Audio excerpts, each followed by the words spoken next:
you about the agenda as it relates to Build Back Better right now? There's new haggling among Democrats, certainly among moderates, as it relates to paid family leave right now. Can the president support any reconciliation bill that includes no paid family leave?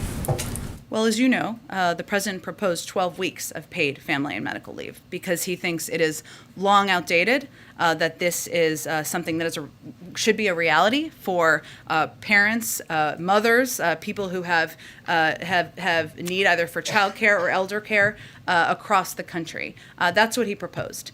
He also was elected. The reason that he won the Democratic nomination was in part because he ran on a commitment of seeking compromise in order to deliver historic change. That's exactly what he's working to do, and that's what we're seeing play out right now. We know, and I've said this before, it's not going to be everything that he wants in this package. There isn't a final conclusion about what the key components are. We're going to continue to fight for paid family leave to be in the package. So would he accept, so to be clear though, I know what he proposed, would he accept a package that included no family leave? I'm not going to litigate that from here. I think I would remind you what he proposed. And also I would note that there are a lot of incredible advocates in this town for a range of issues. Childcare, paid family leave, universal pre-K. A lot of these people have been fighting with their heart and soul for decades to get these things done. We are right now on the verge of making a number of these policies law. And there are realities of governing and realities of policymaking, including the fact that the alternative to what is being negotiated is not the original package. It is nothing.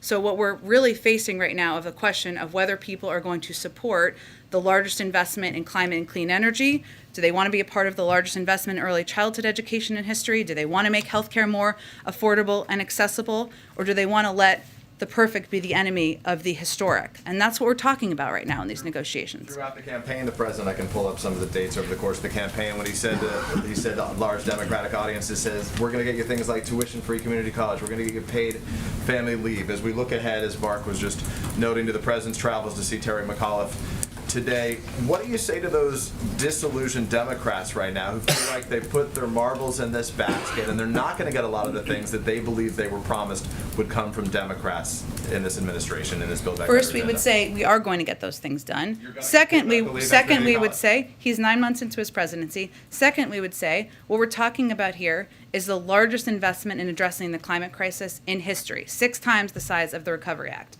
We're talking about the largest investment in childcare and early child education, something where we're putting in place a structure that can be built on, just like the Social Security Act, the Affordable Care Act. We're talking about expanding access to health care. These are all components of what the president ran on and what he promised, and they all would have a huge impact on people's lives across the country. So do you want to be a part of that, or do you want to be a part of nothing? Because those are the alternatives. And if you don't get that, who should these disillusioned Democrats hold accountable?